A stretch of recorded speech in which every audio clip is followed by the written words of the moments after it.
Alors, il faut d'abord avoir des frontières qui ne sont pas un leurre, Monsieur Fillon.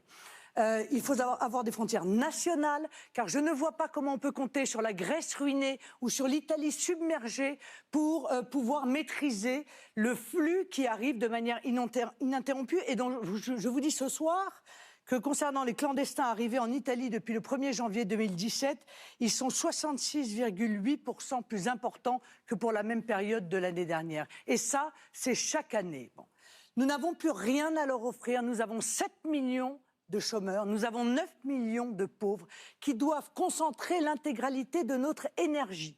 Donc retrouver des frontières et deuxièmement, M. Mélenchon, mettre en place une politique dissuasive d'immigration. Oui, il y a aujourd'hui une immigration sanitaire, il y a une immigration économique, il y a un droit d'asile qui est totalement dévoyé, mais encore une fois, le meilleur moyen de lancer le signal, qui est un signal honnête, nous ne pouvons plus vous accueillir, c'est celui qui consiste à couper toutes les pompes aspirantes de l'immigration. L'aide médicale d'État, l'accession au logement, etc. Les aides diverses et variées, les subventions. Mais bien sûr, évidemment, bien sûr que non. Évidemment que oui, car, et on les comprend d'ailleurs, on comprend qu'ils veuillent venir.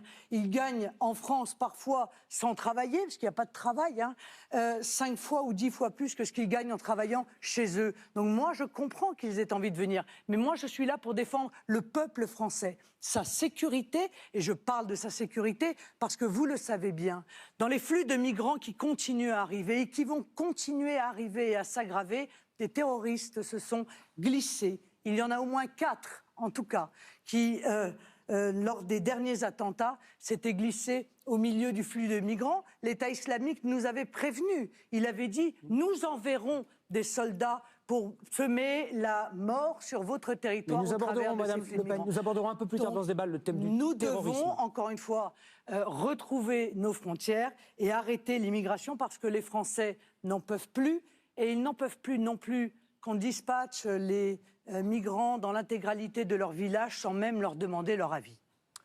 Je voudrais qu'on aborde maintenant un principe, un thème cher aux Français.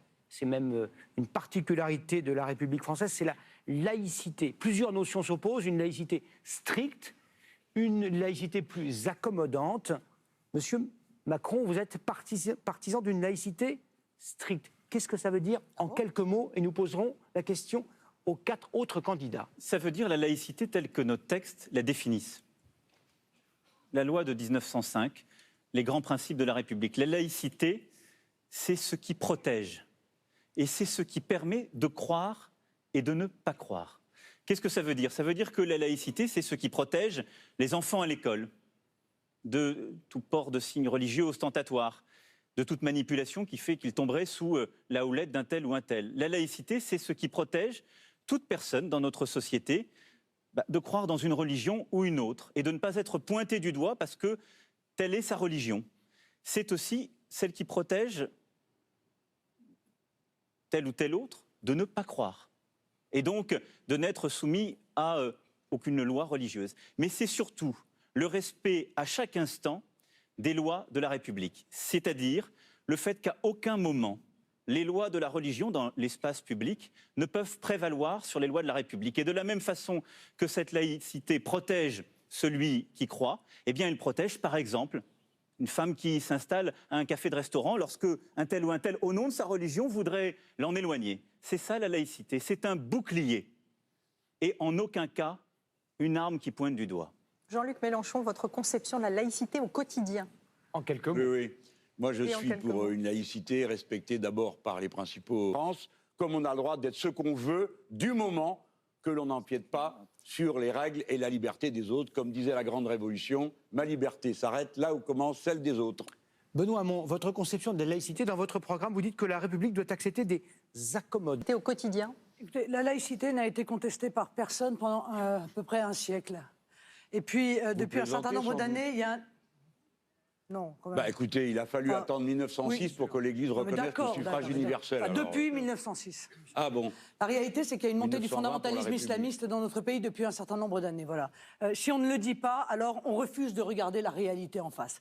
Et c'est sous la pression de ces revendications incessantes qui sont des revendications vestimentaires, des revendications alimentaires, des revendications qui ont touché et qui touchent aujourd'hui l'espace public, mais qui touchent aussi l'entreprise, laissant les chefs d'entreprise confrontés à des difficultés absolument majeures, car ils ne savent pas d'ailleurs sur quelle loi pouvoir s'appuyer pour refuser ces revendications et pour pouvoir appliquer dans leur entreprise la laïcité.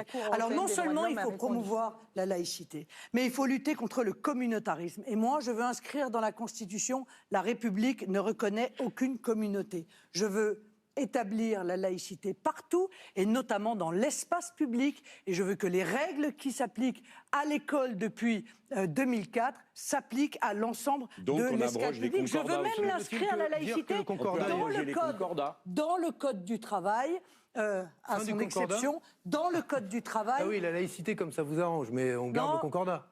Non. Vous remettez en cause le concordat aussi, Alsace-Moselle? Non. Non, je ne le remets pas. Non, je ne le remets pas en cause. Comme ça vous arrange. Non mais d'accord, mais écoutez, vous voulez pas voir. Non mais vous ne voulez pas voir la réalité de la gravité de ce qui se passe dans notre pays. Très bien, il n'en demeure pas moins qu'il y a quelques années, il n'y avait pas de burkini sur les plages. Je sais que vous êtes pour, Monsieur Macron, mais il n'y en avait pas. S'il vous plaît. Et chaque année. Madame Le Pen, vous serez gentille. C'est ce que vous avez déclaré, non? Je ne vous fais pas parler, je n'ai pas besoin d'un ventriloque. Je vous assure, tout va très bien. Quand j'ai quelque chose à dire, je le dis clairement, c'est mon habitude. Alors que pensez-vous du burkini, monsieur Macron? Je l'ai dit très clairement, ça n'a rien à voir avec la laïcité parce que ça n'est pas cultuel, c'est un sujet d'ordre public. Donc le burkini, je suis pour éviter, comme d'ailleurs le piège nous est tendu par celles et ceux qui veulent diviser la société, d'en faire un grand débat de laïcité. Le piège dans lequel vous êtes en train de tomber, Madame Le Pen, par vos provocations, c'est de diviser la société, c'est de faire que les plus de 4 millions de Françaises et de Français, dont la religion et l'islam, et qui sont pour la très grande majorité absolument pas dans le communautarisme, mais qui vivent dans notre République, c'est d'en faire des ennemis de la République. Eh bien moi non. Et donc le burkini c'est un problème. Il y a certains maires d'ailleurs qui ont pris des arrêtés et qui étaient parfois justifiés, parce que, et ça a été constaté, c'est un problème d'ordre public. Quand il y a un trouble à l'ordre public, le maire, il est responsable de cela, il prend un arrêté, c'est sous le contrôle du juge administratif. Ça n'est pas un grand problème de théorie. Ne divisez pas les Français là-dessus. Soyons là aussi pragmatiques et responsables. J'entends beaucoup parler de liberté. Moi, j'aimerais bien qu'on pense à ces jeunes femmes qui aujourd'hui ne peuvent pas se vêtir comme elles le souhaitent, à qui l'on impose le voile, précisément parce que on a laissé la main aux fondamentalistes islamistes. Refusez de voir cela, se cacher derrière la liberté. Et M. Fillon est très en retard. Rien à faire pour régler ce problème. C'est à mon avis manquer aux Français et manquer aussi aux femmes musulmanes. Détournant la vérité, Madame Le Pen. Vous confondez ce qui est du domaine de la bataille idéologique ou la conviction personnelle. On peut être contre le fait de porter ou devoir porter le foulard. C'est une affaire de conviction. Mais vous ne pouvez pas aller jusqu'à établir une police du vêtement dans la rue. Enfin, où allez-vous? Comment croyez-vous qu'une chose pareille soit possible? On a réussi à le faire à l'école. À l'école, parce que c'est un lieu particulier dans lequel la laïcité s'applique. Mais sur le trottoir, non. Depuis 2004. Avez-vous l'intention d'empêcher aussi les gens qui portent des cheveux verts ou d'autres qui portent des jupes trop courtes ou trop longues? Qu'est-ce que c'est que cette histoire? Vous avez le droit. Non, Madame Le Pen, écoutez-moi. Vous n'entendez pas que le voile est un acte de soumission de la femme? Mais bien sûr que ça l'est du point de vue de mes convictions personnelles. C'est juste un débat entre Mme Le Pen et M. Mélenchon. Et je m'efforcerai de convaincre quelqu'un qui viendrait apporter un voile de ne plus le porter. Mélenchon, mais je ne la brutaliserai pas. Et je ne suis pas d'accord avec votre façon de faire, parce que vous créez deux catégories de Français, et c'est insupportable. Monsieur Fillon, vous avez d'une part beaucoup de retard, et d'autre part, ne vous êtes pas encore exprimé sur la laïcité, votre conception de la laïcité. D'abord, je me réjouis de voir qu'on se félicite de l'interdiction du voile à l'école, puisque c'est une mesure d'un gouvernement auquel j'appartenais et que j'étais un des seuls à défendre. Oui, absolument. Et que j'étais un des seuls à défendre contre une grande partie de la gauche qui y était à l'époque opposée. Pas moi. Mais la question fondamentale qui est posée aujourd'hui, au sein de cette montée de l'intégrisme qui menace la laïcité, qui menace le vivre ensemble et qui pose un problème d'intégration de la religion musulmane. On a connu cette situation avec les autres religions. La religion catholique a mis des siècles à accepter les règles de la République. Les congrégations ont été expulsées pendant plusieurs dizaines d'années. C'était violent. Napoléon, à un moment, a voulu mettre la communauté juive en correspondance avec la République. Il a créé le consistoire. Alors, évidemment, on n'est plus dans les mêmes périodes. Il n'y a plus de Napoléon. La démocratie fonctionne différemment. Mais la question posée de l'intégration de la religion musulmane, elle est là. Et la première chose que je veux dire, c'est qu'il faut que les musulmans eux-mêmes se révoltent contre cette montée de l'intégrisme. et qu'ils aident la République à extirper l'intégriste de leur propre religion. Ça suppose une